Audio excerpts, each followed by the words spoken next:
Bonjour à tous et bienvenue pour ce deuxième podcast de notre association IPAC Cinemotion qui sera consacré à un thème un peu plus général. Cette fois, c'est le cinéma de science-fiction.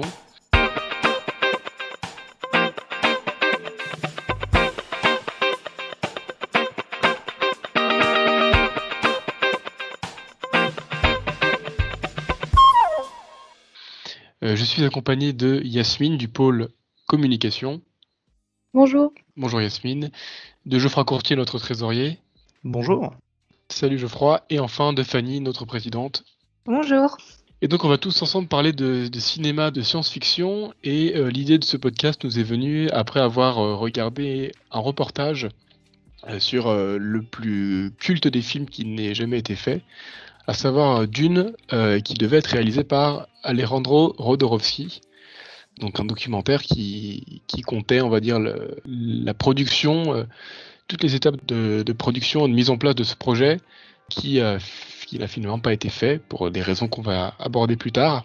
Et donc je vous propose pour cette première partie de parler un petit peu de ce reportage, de faire une petite après-séance de ce qu'on a vu, et de se poser la question de si le film avait été fait, si ce film avait été fait, quel aurait été l'impact qu'il aurait eu sur le cinéma de science-fiction, est-ce qu'il aurait été différent de celui qu'on connaît aujourd'hui.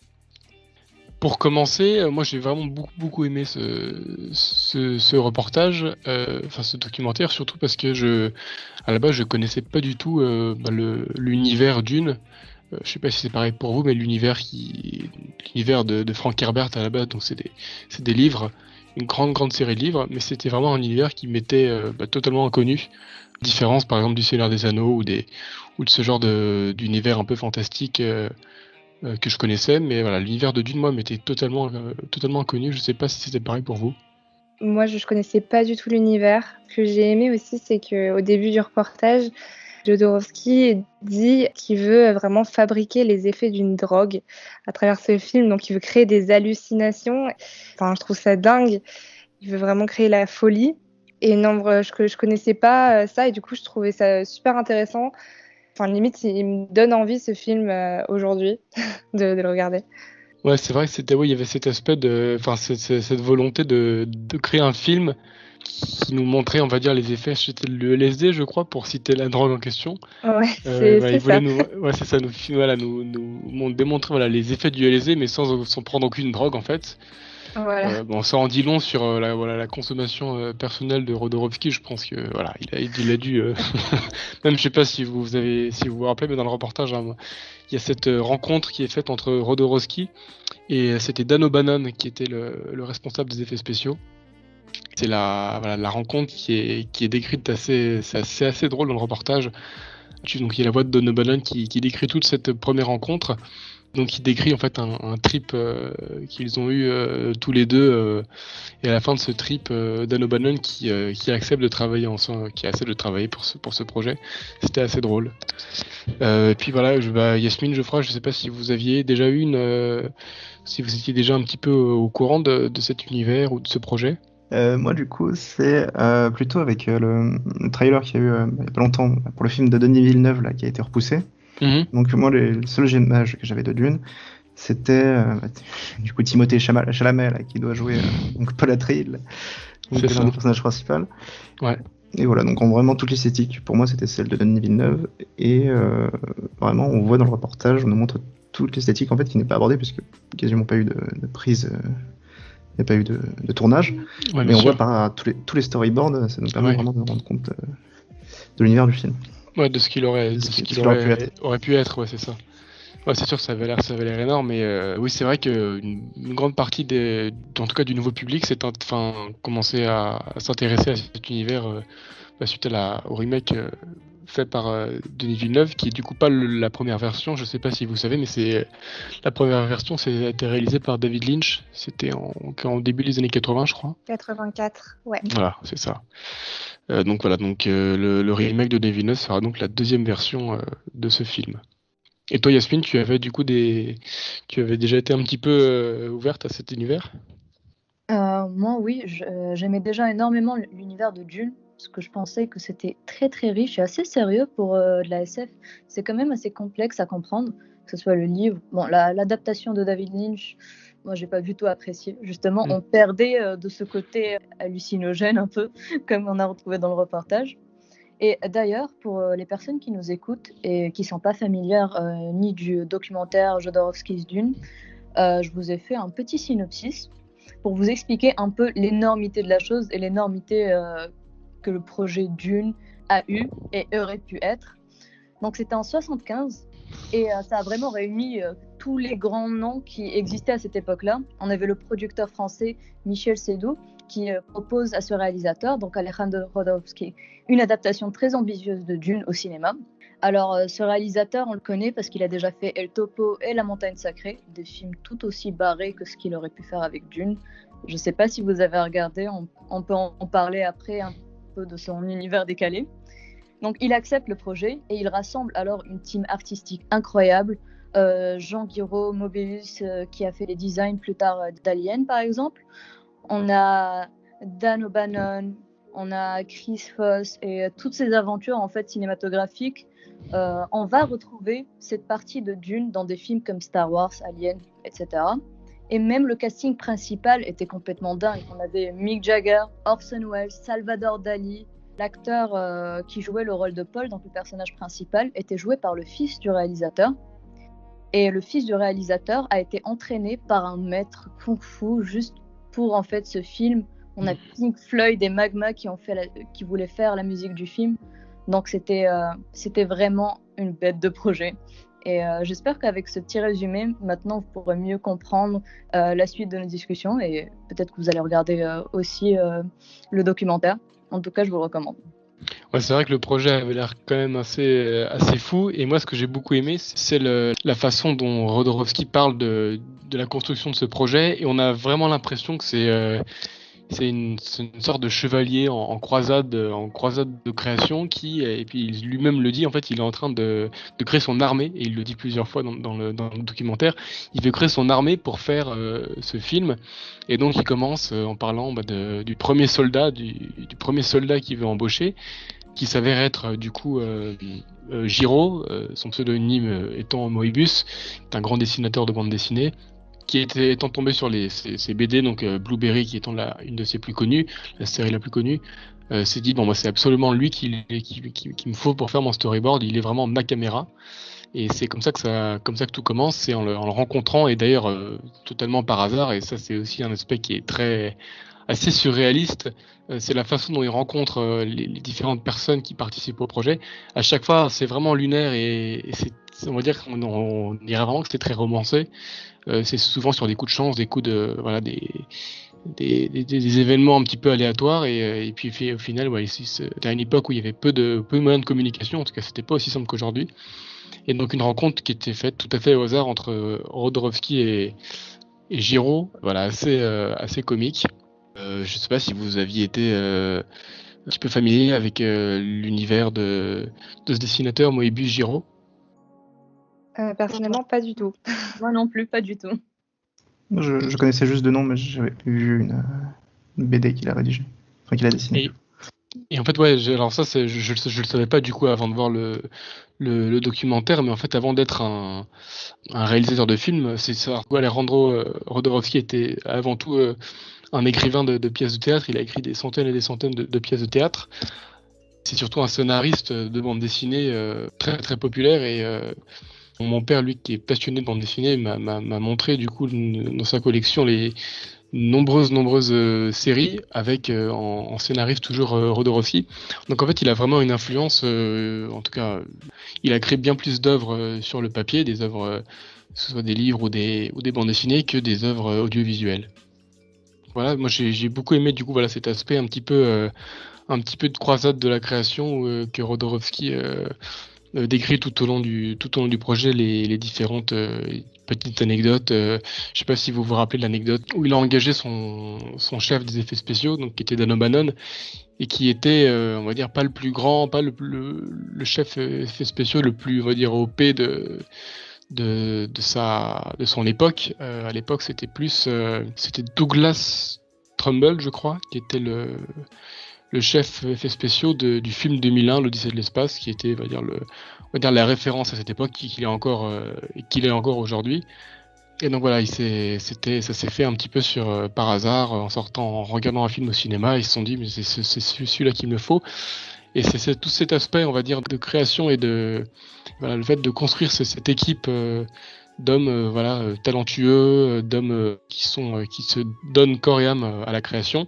C'est une des raisons pour laquelle, par exemple, Jodorowsky a refusé de travailler avec le chef effets spéciaux de 2001. C'était on va dire le plus réputé à l'époque, mais il avait pas, pour lui, en fait, pour Jodorowsky, cet homme était un homme d'affaires plus qu'un artiste.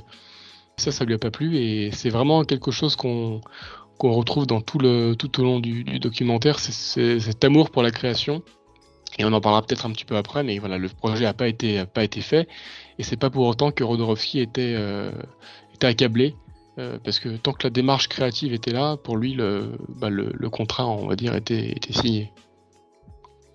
Ouais, et j'ai juste envie de rebondir sur un truc, tu parlais de notion de croisade, du fait qu'il ait monté une vraie équipe pour réaliser ce film. Et il y a aussi, il parlait d'une notion même de sacrifice. Donc il a limite sacrifié son fils pour faire ce film, et il l'a fait travailler avec un professeur de kung-fu. D'ailleurs, il le disait pendant 6 jours par jour, pendant 2 ans, 7 jours sur 7. 6 heures par jour. Ça, c'est vraiment incroyable. Ouais, 6 heures par jour, ouais. C'est pas ce que j'ai dit. T'as dit 6 jours par jour. Ah, ok, pardon. 6 heures par jour. Il a bien bossé, le petit. 6 jours par jour, quand même. C'est chaud. Ouais. Ah, mais oui. Du coup, il le disait, c'était dur, que même Jodorowsky, il le disait, il a limite sacrifié son fils pour ce film.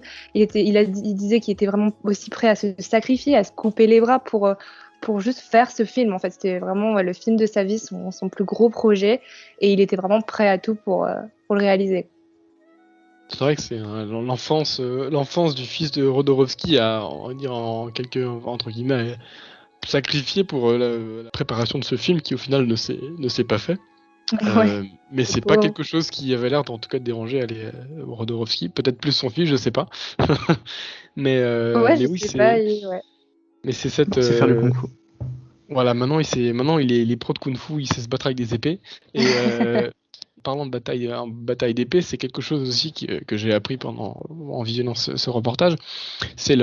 Du coup, le projet n'a pas été fait, le film n'a pas été fait, mais au final, il a quand même eu une influence énorme sur tout le cinéma fantastique, science-fiction qui s'est produit après. On le voit rien qu'aux membres de production de ce film. On avait donc Giger, qui était l'artiste de Suisse, qui est à l'origine de qui est à l'origine de l'Alien, le design du monstre, tout cet univers un peu sombre avec ces vaisseaux, ces planètes, avec un style qui est très propre à la saga Alien. Et bien tout ça, on le voit sur le storyboard de Dune. On voit que voilà, c'est des plans et des monstres qui viennent de cet univers-là. Et voilà, on pourrait se poser la question du coup de l'impact que ça a eu sur le cinéma de science-fiction qu'on connaît aujourd'hui. Du coup, on parlait d'épée, de combat d'épée. Ce genre de scénario de combat à l'épée, ça fait penser à Star Wars. Je crois qu'il est sorti en 1977, donc 2 ans après ça. Du coup, les combats à l'épée qui ont été fortement influencés par Dune. On voit même un plan où on voit le dessin de Dune et on le compare à une scène de combat, et on voit que c'est pratiquement la même chose, donc que ça a été fortement influencé. Ouais, c'est vraiment quelque chose qui m'a sauté aux yeux. Et puis aussi, par exemple, moi, c'était un film que j'ai beaucoup regardé dans mon enfance, c'était Indiana Jones, et particulièrement le premier, Le Secret de l'Arche perdue, avec une scène qui m'avait vraiment marqué étant petit. C'était la scène où ils ouvrent l'arche, et t'as une sorte d'esprit fantomatique qui s'en échappe, qui fait fondre littéralement tous les nazis autour. Et pareil, ça c'est comparaison plan par plan du storyboard de Dune, qui reprend totalement ces éléments-là. Et puis même, on en parlera un petit peu plus tard, mais voilà, tous les films de Blade Runner, les Aliens, les Star Wars, c'était vraiment un précurseur. Même si le film n'a pas été fait, au final, il a beaucoup fait parler de lui. Et d'ailleurs, tant qu'on parle le film n'a pas été fait pour des raisons plutôt dommages, on va dire. Ils ont voulu défendre leur projet. C'est des investisseurs d'Hollywood. Ils avaient réuni 2 tiers de la somme, et c'était ces investisseurs-là qui devaient donner le dernier tiers de la somme, donc 5 millions de dollars de l'époque. Comme le projet leur semblait trop fantasque, et que aussi Jodorowsky voulait faire un film d'une durée pas très standard, parce qu'il dit même à la fin qu'il voulait faire 12-20 heures. Enfin bref, il était... Ouais. Ça répondait pas forcément aux attentes d'investisseurs qui veulent quand même un minimum d'argent en retour. Ils ont refusé de financer, en fait, d'apporter le dernier financement qu'il fallait au film. Il y avait cet aspect-là aussi, ouais, c'est vrai que la durée, bon, lui, je pense que si on aurait laissé une carte blanche à Jodorowsky, ça aurait été vraiment un film barré, et puis ouais, un film de 12 heures, comme il le disait. Les gens donc d'Hollywood ont refusé de financer le film aussi parce qu'ils comprenaient pas la mise en scène. En fait, c'était juste ça. Dans le reportage, ils disaient que tout allait bien, tout était parfait, tout leur convenait. Mais en fait, c'est vraiment le travail de la mise en scène, le metteur en scène qui leur posait problème parce que ils comprenaient pas. Je pense que, ils disaient aussi que c'était des notions qu'ils mettaient du temps à s'assimiler, que, en fait, le mec était trop loin pour eux au final, et donc ils en avaient peur. Et voilà, c'est pour ça qu'ils ont refusé de le lancer parce que le mec était trop loin et qu'ils comprenaient pas, tout simplement. Ouais, je pense que ça, c'est la vraie raison de la non-production de ce film. Déjà, c'était un film qui était estimé à 15 millions de dollars à l'époque, donc estimé, c'est estimé souvent, la somme à la fin est bien plus supérieure. C'est vrai que 15 millions de dollars aujourd'hui, on se dit que c'est vraiment rien comparé aux gros blockbusters de science-fiction qui sortent aujourd'hui, et c'est plus aux alentours de centaines de millions de dollars. Bon, 15 millions de dollars à l'époque, c'était dans les années 70, c'était autre chose. Mais c'est vrai qu'en fait le film a déjà été fait, on le voit sur le storyboard et c'est répété plusieurs fois. C'est que le film en fait existe. En tout cas selon Jodorowsky, le film existe. Il est en version, on va dire, storyboard avec tous les plans du film du début à la fin, le scénario, les personnages, chacun des plans. Et là, c'est vraiment une version qui emballait chacun des producteurs. Chaque producteur qui regardait cette version storyboardée était amoureux. Et le projet était super, mais voilà, ce qui les gênait, c'était un petit peu plutôt le réalisateur en fait, Jodorowsky. Je crois pas spécialement en fait la façon dont le film Dune allait être mis en scène, mais plus en fait le passé de Jodorowsky et ce qu'il avait fait avant, La Montagne Sacrée, El Topo, qui étaient des films, on va dire assez perturbants. Qui sortait totalement de la norme, et en tout cas à mon sens, je pense ce qui a refroidi les producteurs, c'est son passé.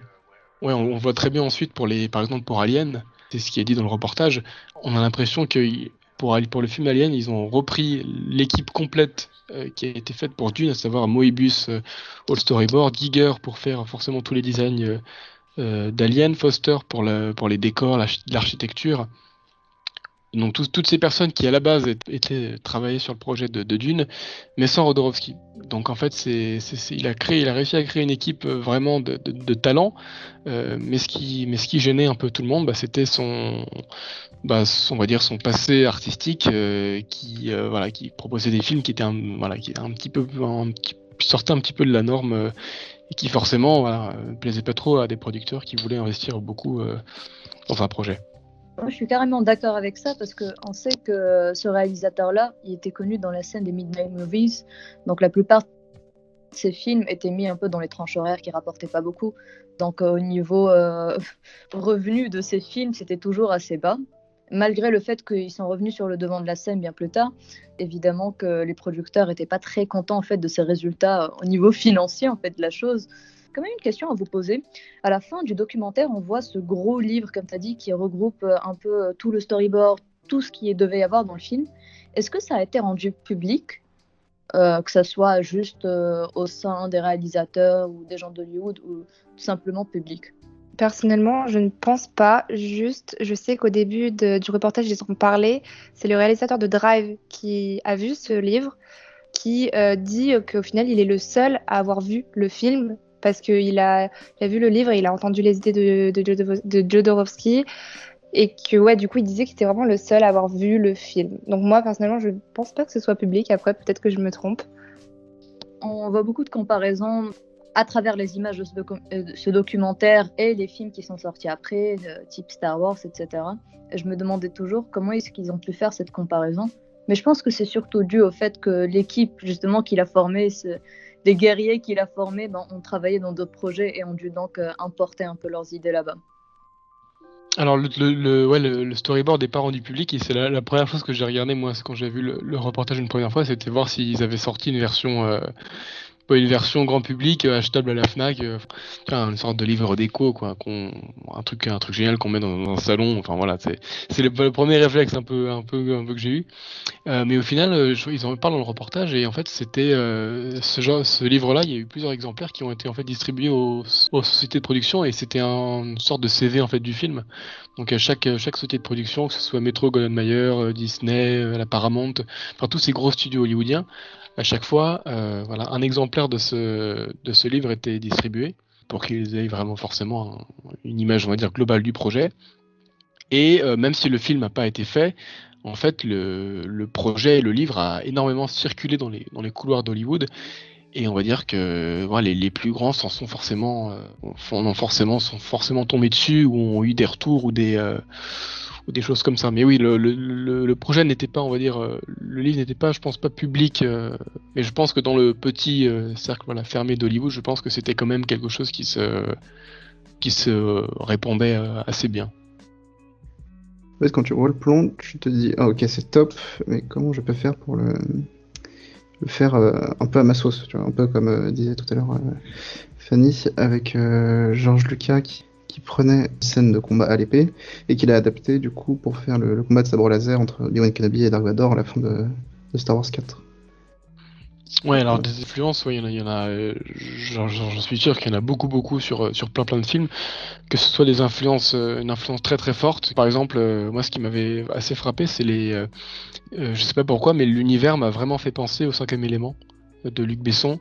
Cet univers avec des espèces un peu différentes, femmes avec des pouvoirs surnaturels, les robots à la fin, de robots éléments qu'on voit tout à la fin dans les pyramides avec des costumes qui sont vachement stylisés et ça m'a vraiment en voyant le reportage et en voyant les images, les couleurs et les croquis des personnages, ça m'a vraiment fait penser au style du Cinquième Élément de Luc Besson. Ouais, c'est vrai. Puis aussi, on voyait un peu sur les croquis de Dune, tout costume qui était vraiment très travaillé, des couleurs vives. C'est vrai que tu as raison, ça fait penser au Cinquième Élément. Et il y a une grosse recherche derrière les costumes en plus. Donc, ouais, tu as carrément raison.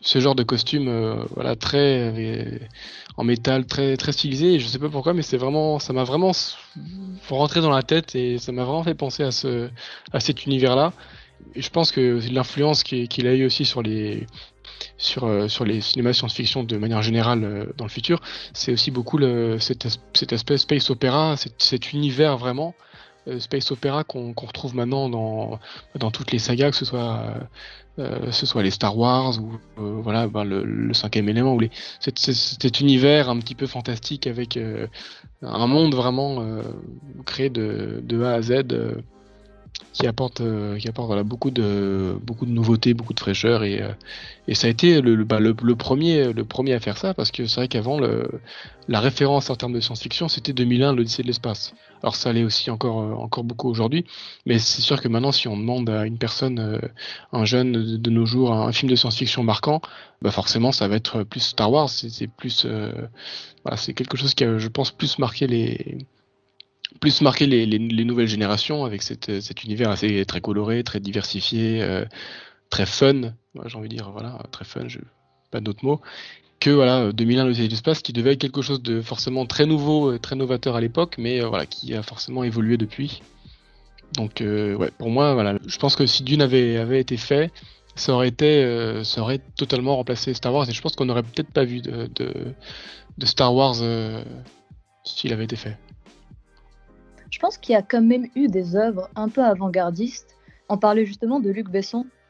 C'est le film Valérian et il est sorti en 2017 et il est inspiré justement d'une bande dessinée culte que je connaissais absolument pas.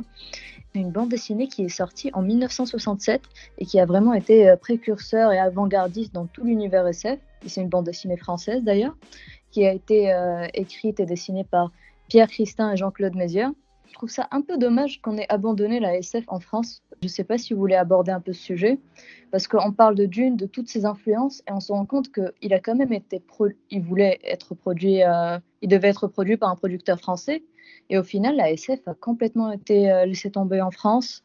Toutes les influences et tous les films qui sont sortis par la suite, qui ont été inspirés par Dune, c'était des films américains.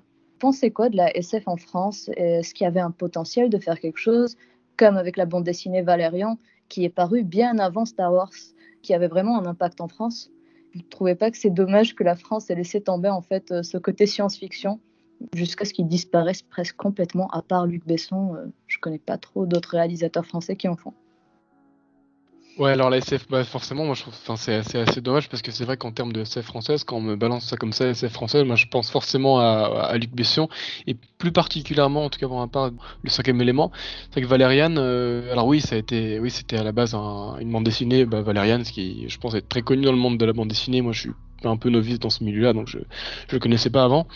C'est vrai que moi j'ai été vraiment déçu par Valériane et je l'avais plus vu en fait comme une sorte de cinquième élément, voilà, adressé à une nouvelle génération, une sorte de remake, voilà, du cinquième élément avec pareil, enfin, c'est un space opéra avec un univers totalement faux, mais qui m'a vraiment beaucoup rappelé sur nombreux détails, et même Luc Besson ne s'en cache pas, il y a beaucoup de clins d'œil au cinquième élément, que ce soit typiquement les monstres un peu bizarres qu'on voit souvent en arrière-plan dans certaines scènes de Valériane. Moi, je le voyais plus comme une sorte d'hommage, de remake, on va dire, du cinquième élément, et c'est d'ailleurs un sujet qu'on pourra traiter un peu plus tard, c'est parler de l'évolution du cinéma de science-fiction. Est-ce que tout n'est que remake aujourd'hui, ou est-ce qu'il y a quelque chose, des œuvres nouvelles qui se font encore aujourd'hui?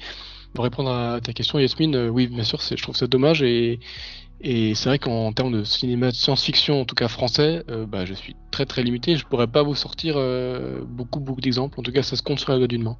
Je sais pas ce qu'il en est pour vous. Comme c'est un genre qui demande. Si t'as de grandes ambitions, il faut énormément de budget. Sur ce moment-là, on est quand même un peu plus limité que les Américains en France. Peut-être pour ça qu'il y a moins de monde. Du coup, si t'as un budget plus haut, il faut des recettes plus hautes, donc c'est beaucoup plus risqué. Donc, est-ce que t'as envie d'investir sur un projet de science-fiction, sur un film vraiment français francophone? Oui, c'est sûr que ça coûte forcément plus cher qu'un drame social. Après, en termes de cinéma de science-fiction, ça m'est venu comme ça, mais moi, j'aime beaucoup aussi l'œuvre de Terry Gilliam, et qui, pareil, je trouve, a ce côté assez barré, assez innovant, coloré et très spécifique. En termes alors, je sais pas si on peut appeler ça de la science-fiction, parce que bon, pour citer un Brésil ou l'armée des 12 singes, c'est souvent lié au monde, à un autre monde à nous, mais on va dire c'est assez poussé à l'extrême. Voilà, par Brésil par exemple, c'est une société un petit peu futuriste où tout est censuré, et où la population se fait attaquer voilà, par des terroristes toutes les semaines, et ça devient, ça devient des actes quotidiens. Je sais pas si vous connaissez un peu ce qu'il a fait et ce que vous en pensez, mais c'est aussi, je trouve, sûrement peut-être une influence aussi qui est découlée de l'œuvre, en tout cas de Dune. Enfin, ça m'a rappelé en tout cas en termes d'imaginaire ce qu'aurait pu proposer Dune s'il avait été fait. Je vous parlais du coup comme ça de Brésil et de l'œuvre de Terry Gilliam. C'est vraiment des films qui m'avaient marqué, et surtout que j'ai vu assez jeune, et du coup c'est des œuvres assez marquantes encore aujourd'hui. Et pour avoir revu Brésil aujourd'hui, c'est cette vision de la société totalitaire, assez psychédélique. Moi, ça m'avait assez marqué quand j'étais jeune, et en le revoyant encore aujourd'hui, c'est assez anxiogène comme ambiance. Si vous voulez, on peut continuer à parler du coup de films marquants, films de science-fiction marquants. Si vous deviez en retenir qu'un pour vous, qu'est-ce que ce serait un film marquant de science-fiction, alors français ou pas d'ailleurs? Alors du coup, moi, le film qui m'a le plus marqué en science-fiction, donc sans surprise, Interstellar, donc j'en ai parlé dans le dernier podcast de Christopher Nolan. Donc pour vous raconter, pour vous faire un petit rappel de l'histoire, ça se passe dans un futur proche où la Terre se meurt à cause d'une famine mondiale, et où nous, les hommes, on doit en fait trouver une nouvelle planète sur laquelle vivre. Cooper, le personnage principal, est appelé par la NASA pour trouver une nouvelle planète sur laquelle vivre et du coup laisse sa famille. Et donc, avec une équipe d'astronautes, il voyage dans l'espace et cherche une nouvelle planète sur laquelle vivre. Et sa fille, à côté, doit le retrouver et doit aussi trouver une nouvelle planète parce qu'au final, la mission ne marche pas. Soi-disant fantôme, l'aide, lui envoie des codes. Au final, on voit si sa fille a réussi à trouver une nouvelle planète ou non. Mais du coup, voilà, donc il y a toute une intrigue autour de ça, autour de qui lui envoie ses codes, qui est-ce qui l'aide. Donc oui, c'est un film qui m'a vraiment marqué parce qu'en fait, je suis allée le voir sans connaître l'histoire. Et j'étais vraiment surprise par déjà la beauté du film, les graphismes, les effets spéciaux, la qualité. Bon, en même temps, il est sorti il y a pas longtemps, enfin en 2015. Donc, la qualité était dingue au cinéma en plus. La musique, forcément, la bande originale de Hans Zimmer était dingue. Et donc voilà, c'est vraiment le film de science-fiction qui m'a le plus marqué. Mais c'est aussi parce que je connaissais vraiment pas du tout l'histoire et j'y suis allée sans la connaître, quoi. Et du coup, c'est pour ça que ça m'a autant marqué. Moi qui suis pas très film de science-fiction de base, c'est vraiment un film en fait, que tout le monde peut regarder, même ceux qui n'aiment pas forcément la science-fiction. Je le conseille. C'est vrai que c'est intéressant ce que tu dis sur si t'aimes pas la science-fiction, tu peux quand même aller le voir. Et c'est d'ailleurs, moi, c'est un point que je trouve un peu dommage, et c'est pour ça que je suis pas un grand fan du film. C'est que je trouve que, en tout cas, Nolan a tendance dans ce film à rationaliser un petit peu la science-fiction et à trop l'expliquer. Et moi, enfin, c'est pas que ça me sort du film, ça me sort pas du coup, non, ça te sort pas du film, c'est encore, enfin, c'est assez immersif de se dire que tout ça repose sur des principes scientifiques, physiques, la physique quantique, qui sont qui existent. Mais il y a cet aspect d'ancrage dans la réalité, moi, qui m'a moins plu, et c'est peut-être pour ça que je le classe pas en tant que film, en tout cas pour ma part, pas un film qui m'a plus marqué que ça. Je pense que ce qui m'a vraiment marqué, c'est toute ces plans d'espace avec sur la musique de Hans Zimmer, et de nombreux plans d'ailleurs, et c'est amusant, on parlait d'influence de films cultes de science-fiction, de nombreux plans qui sont aussi inspirés de 2001, l'Odyssée de l'espace, enfin quelques clins d'œil en tout cas. Je sais pas si vous avez vu le film, mais le vaisseau arrondi en cercle comme ça, qui est sur certains plans totalement similaire à celui qu'on peut retrouver dans 2001. Et Geoffroy, du coup, est-ce que tu as un film science-fiction à nous partager? Moi, je vais pas être très original, mais la première trilogie Star Wars et le Star Wars 3 aussi. Donc toute cette saga-là, ça fait partie de mon enfance, c'est des films que je regardais en famille avec mes parents.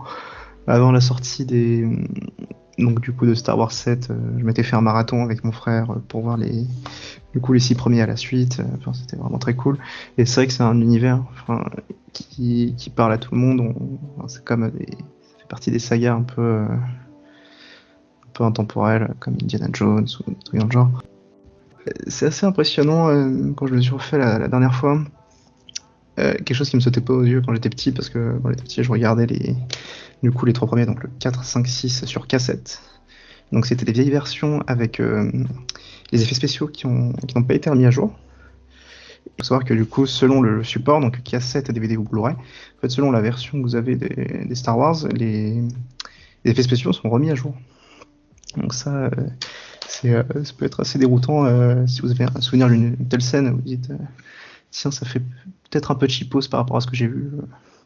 Non, la différence entre la technique de la première trilogie, donc vraiment les sabres laser, c'est des combats d'épée, enfin, c'est des bras de fer chinois, les trucs, enfin, franchement c'est pas très impressionnant. Et là dans la deuxième trilogie, du coup 1, 2, 3, où ça part vraiment en voltige, c'est un peu le circuit du soleil, mais bon, c'est sympa. Ça différencie vraiment les deux trilogies. Ouais, c'est vrai que le combat du 3, moi, c'est vraiment un souvenir que j'ai de Obi-Wan contre Anakin sur la planète de feu. Sur Mustapha. Sur Mustapha, voilà. Ce combat chorégraphié totalement, c'est incroyable. Les saltos, ils atterrissent sur des blocs de pierre au-dessus de la lave. Enfin, c'est un truc de 20 minutes que ça m'avait scotché. Le 1 aussi, c'est vrai qu'il y a la course de Pods, la course qui est vraiment incroyable aussi en termes de mise en scène qui vraiment symbolise le film à elle seule. Ah, elle est nulle. Ah, mais la course de Pod. Non. Alors moi, si je enlever pense ça. qu'il faut redire un truc, c'est le combat contre Darkmoon à la fin. Oui, c'est vrai. Il y a tout ça qui sauve le film et Liam Neeson. Jar Jar Binks par contre, et ça c'est. Dans le 2, le 2 est une purge, hein. Franchement, c'est une horreur à regarder. T'as les scènes entre Anakin et. Mince, c'est Padmé, je crois. C'est l'enfer. Hein. Enfin, ils font des. Ils se roulent dans l'herbe, c'est cliché. Avec les moutons. C'est un profond malaise. En voyant ça, c'est terrible. Je l'avais découvert, en tout cas cette trilogie, enfin la première trilogie et la seconde trilogie dont on parle là, je les avais découvertes assez jeunes et c'est pas quelque chose qui m'avait vraiment dérangé, parce que bon, je pense que quand on est plus jeune, on est forcément moins exposé à tous ces clichés et ça m'avait paru, moi j'avais beaucoup aimé et c'est vrai qu'étant jeune, la prélogie, je l'avais autant apprécié que la trilogie, c'est sûr. Et c'est amusant qu'on parle de Star Wars aussi, parce que c'est un parallèle qu'on pourrait faire, c'est que Dune, c'est, on va dire, le film qui n'a pas été fait et qui aurait pu, en tout cas selon la légende, voilà, aurait pu devenir culte et rapporter des millions et des millions. Alors que Star Wars, à l'instar, c'était un film de science-fiction qui était à la base voué à l'échec, qui devait, dont George Lucas n'était absolument pas fier et pas sûr du tout pas fier, mais il était vraiment pas sûr de son succès à sa sortie, et qui au final s'est révélé être une œuvre culte. Et voilà, moi je trouve qu'il y a ce parallèle assez amusant qu'on pourrait faire, ces deux œuvres qui se complètent, tant par les références et les clins d'œil, et au final qui sont totalement différentes dans la façon dont elles ont été conçues. D'ailleurs, petite anecdote, il y a George Lucas à la sortie de Star Wars 4, bon, il était déjà très ami avec Steven Spielberg, et les deux avaient fait un pari, enfin je sais plus comment, mais en tout cas, George Lucas avait perdu, et Spielberg, grâce à ce pari, touche un pourcentage des revenus de Star Wars de chaque année. Donc, ouais, je crois que c'est 1%. 1%, donc oui, c'est pas 1% de 10 euros, donc c'est. Mais non. Franchement, c'est pas mal. Hein. C'était vraiment la bande de potes la plus stylée quand même à l'époque. Ouais. Il y avait Spielberg, George Lucas, De Palma. Non, franchement, c'est sympa. une belle bande de potes. Et toi, Yasmine, pour finir, est-ce que tu as un film culte à nous, de science-fiction à nous partager ? Alors oui, d'ailleurs c'est mon film préféré, mais c'est un film d'animation. C'est un film d'animation qui a inspiré tellement de films par la suite. C'est Ghost in the Shell. Alors Ghost in the Shell, à la base c'était un manga, et puis ça a été adapté en plusieurs choses, séries animées, films. Mais le film qui m'a marqué, c'est le premier film d'animation qui est sorti en 1997. D'ailleurs c'est un film très court, donc si vous voulez le regarder, c'est seulement 1h20. Pour les films de science-fiction de maintenant, c'est vraiment court. Ce qui m'avait impressionné à l'époque, déjà, c'était la qualité de l'animation mêlée à la musique incroyable. Une musique un peu à la Hans Zimmer, mais c'était de la musique traditionnelle chinoise. Et juste écouter l'OST, ça te remet tout de suite dans le film. La problématique était ultra intéressante. On peut clairement voir l'influence de Blade Runner dessus. D'ailleurs, tu veux nous en parler après de Blade Runner ?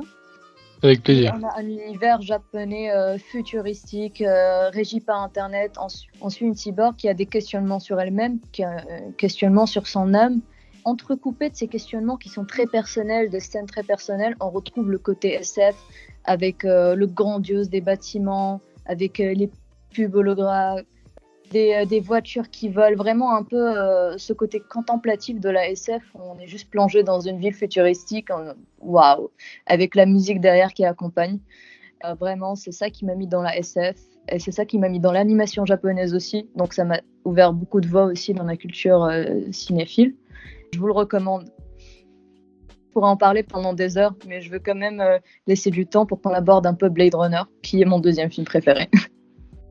C'est vrai que Blade Runner est quand même assez lié. Enfin, j'ai pas vu Ghost in the Shell, mais en tout cas, ce que tu en décris, c'est vrai qu'on peut vraiment déceler beaucoup d'influences là-dessus, et rien que la question du voilà le thème du film et le questionnement le questionnement de l'humanité ou pas d'une machine ou d'un robot. Est-ce qu'un robot très très très très perfectionné, est-ce qu'il peut commencer à développer une conscience et réfléchir et à se poser des questions comme un être humain? Moi, c'est un thème, vraiment un thème de ce questionnement de son existence dans le monde. Enfin, c'est déjà un thème qui me plaît beaucoup dans les films de manière générale, et particulièrement dans Blade Runner. Et ce que j'ai aussi beaucoup aimé dans ce film, donc Blade Runner, alors il faut que je retrouve l'année, mais c'est dans les années 70. C'est un film. C'est en 82. Ah, ok, 82. Bon, bah voilà, un peu plus tard.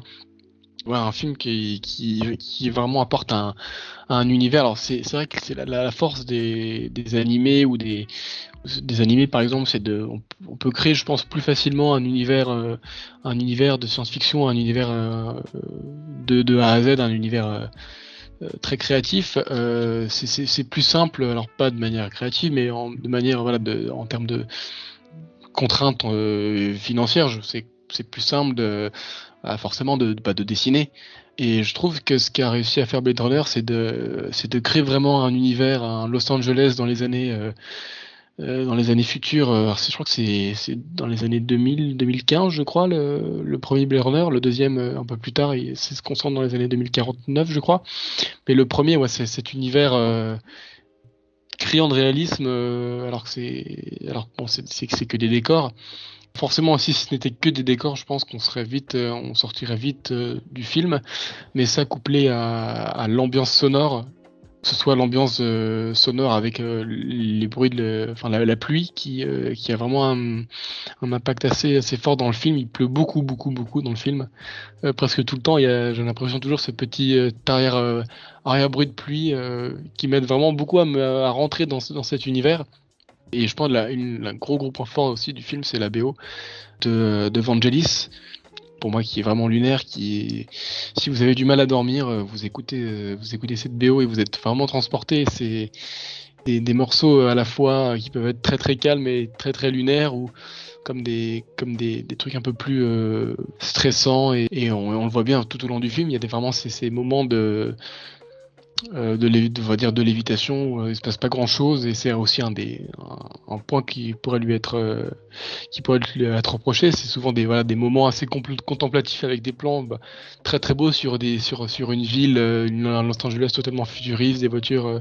Il se passe pas grand chose, mais c'est très contemplatif, et puis ça couplé avec une BO de qualité. Moi j'achète direct. Et puis c'est aussi des scènes d'une rare tension. Les 20 dernières minutes, c'est une sorte de course-poursuite entre Alors je vous ai pas parlé de l'histoire, j'ai oublié de vous parler de l'histoire. Mais une course-poursuite, alors c'est un peu la finalité, je n'ai pas envie de vous spoiler. Blade Runner, ce sont de policiers qui sont là pour traquer, on va dire, les humanoïdes, une sorte de robots très très perfectionnés, vraiment semblables à des êtres humains. D'où cette question que j'abordais avant est-ce qu'un robot très très semblable à l'être humain, en tout cas physiquement, est-ce qu'il peut s'identifier, commencer à réfléchir comme un être humain? Et donc tout part de cette rivalité entre Harrison Ford qui est là pour traquer Rutger Hauer, donc un excellent acteur, qui est décédé il y a pas si longtemps que ça d'ailleurs. Et donc ce Rutger Hauer qui lui est un androïde qui se pose toutes ces questions, qui essaye de continuer à vivre. Et ce qui m'a beaucoup aussi plu dans ce film, c'est aussi le parallèle qu'on peut faire avec la Bible. Il y a beaucoup de références religieuses dans le film, que ce soit la confrontation avec le créateur donc c'est le Nexus 6, donc c'est le nom du personnage campé par Rutger Hauer, qui est l'humanoïde qui cherche à vivre. Soit la confrontation entre lui et son créateur, pareil, une mise en scène qui est vraiment géniale, avec tout un sous-texte, avec un jeu d'échecs qui est installé dans la scène. Et puis cette course-poursuite, cette track, c'est plutôt une track à la fin. C'est plus Harrison Ford qui est censé chasser le Nexus 6, et au final, les dernières 20 minutes, c'est plus une track, mais pas d'Harrison Ford. C'est plutôt Harrison Ford qui se fait traquer par par le Nexus 6 et qui finit sur un toit, sous la pluie encore une fois, avec un monologue qui est parmi maintenant les plus cultes du cinéma, qui est vraiment magnifique, très sensible et pareil avec une imagerie religieuse, avec des colombes et des bras qui se croisent et les stigmates du Nexus 6. Enfin, je parle plus pour ceux qui ont vu le film, j'ai pas envie de trop vous en dire plus pour ceux qui ne l'ont pas vu.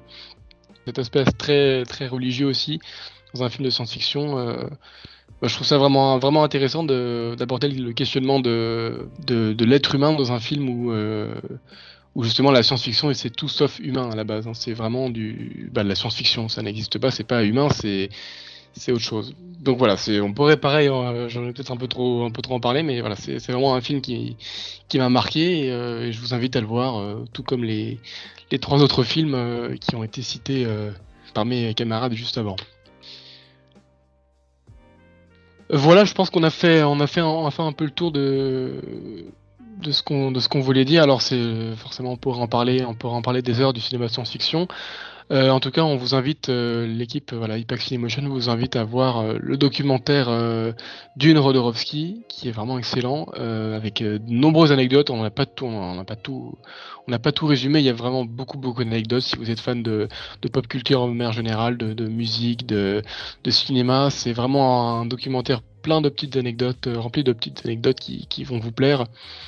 Et puis on vous invite à voir les films dont on vous a conseillé, Interstellar, la saga des Star Wars, à la redécouvrir ou à la découvrir si ce n'est pas encore fait, et Ghost in the Shell. Je vous conseille le film d'animation. Il y en a qu'un seul, il faut voir celui-là et rien d'autre de Ghost in the Shell. C'est le film de 97, voilà. D'accord, donc l'animé de 97. Et si vous voulez vous renseigner et puis vous comprendre et puis voir l'influence de cet animé, le Blade Runner de Ridley Scott. Voilà. Merci d'avoir suivi ce débat et on se donne rendez-vous très bientôt pour de nouvelles aventures. Merci à tous et au revoir. Merci Charles. Merci, au revoir. Au revoir. Merci tout le monde.